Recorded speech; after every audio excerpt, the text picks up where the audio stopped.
ನಮ್ಮದು wellness I A wellness coach. ನಾನು wellness coach.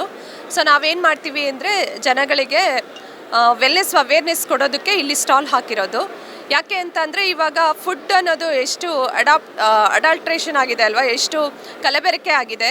ಮತ್ತು ಇವಾಗ ಫುಡ್ಡು ಅಂದರೆ ಬೆಳೆಗಳು ಬೆಳೆಯೋ ಮೆಥಡಿಂದ ಇರ್ಬೋದು, ಸ್ಟೋರಿಂಗ್ ಮೆಥಡಿಂದ ಇರ್ಬೋದು, ಕುಕ್ಕಿಂಗ್ ಮೆಥಡ್. ಅಂದರೆ ಇವಾಗ ಫಾರ್ ಎಕ್ಸಾಂಪಲ್ಲು ಮುಂಚೆ ಎಲ್ಲ ಕೊಟ್ಟಿಗೆ ಗೊಬ್ಬರ ಹಾಕಿ ಬೆಳೀತಾಯಿದ್ರು. ವರ್ಷಕ್ಕೆ 1 ಇಲ್ಲ 2 ಕ್ರಾಪ್ ತೆಗಿತಾಯಿದ್ರು. ಬಟ್ ಇವಾಗ 3 ತಿಂಗಳಿಗೊಂದು 2 ತಿಂಗಳಿಗೊಂದು 45 ದಿವಸಕ್ಕೊಂದು ಕ್ರಾಪ್ ತೆಗಿತಿದ್ದಾರೆ. ಹಾಗಾಗಿ ಏನಾಗ್ತಿದೆ ಅಂದರೆ ನ್ಯೂಟ್ರಿಷನ್ ವ್ಯಾಲ್ಯೂಸ್ ಕಡಿಮೆ ಆಗ್ತಾ ಇದೆ. ಬರೀ ನಾವೇನು ತಿಂತಾಯಿದ್ದೀವಿ, ಕಾರ್ಬ್ಸು ಮತ್ತು ಫ್ಯಾಟ್ ಅಷ್ಟೇ ತಿಂತಾಯಿದ್ದೀವಿ. ಅದು ಗುಡ್ ಫ್ಯಾಟ್ ತಿಂತಾ ಇಲ್ಲ, ಬ್ಯಾಡ್ ಫ್ಯಾಟೇ ಎಲ್ಲ ಹೋಗ್ತಾ ಇದೆ.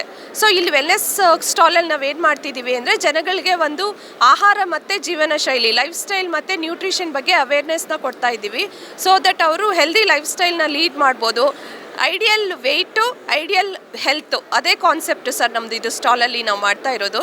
ಅಂದರೆ ಇವಾಗ ನಾನು ಹೇಳ್ದಂಗೆ ಗ್ರೋಯಿಂಗ್ ಮೆಥಡ್ ಚೇಂಜ್ ಆಗಿದೆ. ಸ್ಟೋರಿಂಗ್ ಮೆಥಡು ಮುಂಚೆ ಎಲ್ಲ ಕಣಜ ಆಮೇಲೆ ಹುಲ್ಲಲ್ಲಿ ಎಲ್ಲ ಸ್ಟೋರ್ ಮಾಡ್ತಾಯಿದ್ರು. ಇವಾಗೆಲ್ಲ ಫುಲ್ಲು ಕೋಲ್ಡ್ ಸ್ಟೋರೇಜು ಮತ್ತು ಕೆಮಿಕಲ್ಸು, ಪೆಪ್ಟಿಸೈಡ್ಸು ಎಲ್ಲ ಎಷ್ಟೊಂದು ಯೂಸ್ ಮಾಡ್ತಾ ಇರೋದ್ರಿಂದ ಜಾಸ್ತಿ ಎಲ್ಲ ನಮಗೆ ಕೆಮಿಕಲ್ಸ್ ಹೋಗ್ತಾ ಇದೆ ಬಾಡಿಗೆ.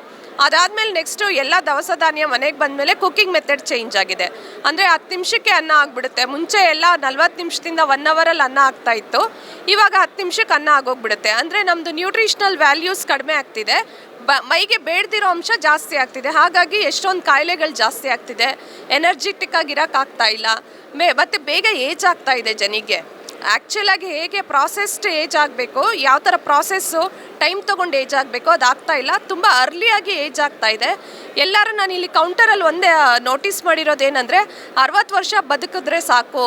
100 ವರ್ಷದಿಂದ 60 ವರ್ಷಕ್ಕೆ ಬಂದಿದ್ದಾರೆ. ಮೇ ಬಿ ಇನ್ನು 10 ಇಯರ್ಸ್ ಡೌನ್ ದ ಲೈನ್ 50 ವರ್ಷಕ್ಕೆ ಹೊಟ್ಟೋಗ್ತಾರೆ ಅನಿಸುತ್ತೆ. ಸೊ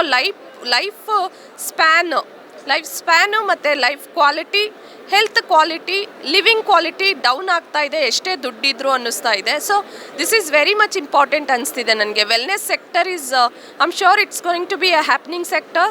ನೆಕ್ಸ್ಟ್ 5 ಇಯರ್ಸಲ್ಲಿ ತುಂಬಾ ಬೂಮ್ ಇದೆ ಈ ಸೆಕ್ಟರ್ಗೆ. ತುಂಬ ಜನ ಅಂದರೆ ಮನೆಯಲ್ಲಿ ಒಂದು ಹೆಣ್ಣು ಒಂದು ವೆಲ್ನೆಸ್ ಬಗ್ಗೆ ಕಲಿಬೇಕು ಸರ್ ನನ್ನ ಪ್ರಕಾರ. So that she will be able to take care of entire family. So ಹೆಂಗಸರು ಮುಂದೆ ಬಂದು ವೆಲ್ನೆಸ್ನ ಕಲಿಯೋದಕ್ಕೆ ಇನ್ಮೇಲೆ ಆ್ಯಕ್ಚುಲಿ ಇಂಪಾರ್ಟೆನ್ಸ್ ಕೊಡಬೇಕು, ಟೈಮ್ ಕೊಡಬೇಕು. Than going behind money, than just sitting at home, ಆ ಥರ ಎಲ್ಲ ಮಾಡೋದ್ರ ಬದಲು ಇದ್ರ ಮೇಲೆ ಟೈಮ್ ಕೊಡಬೇಕು. ಸೊ ದಟ್ ಅವ್ರದ್ದು ನೆಕ್ಸ್ಟ್ ಜನ್ರೇಷನ್, ಮುಂದಿನ ಪೀಳಿಗೆ ಆರೋಗ್ಯವಾಗಿ ಹೆಲ್ದಿ ಲೈಫ್ ಸ್ಟೈಲ್ನ ಲೀಡ್ ಮಾಡೋ ಥರ ಚೆನ್ನಾಗಿರುತ್ತೆ.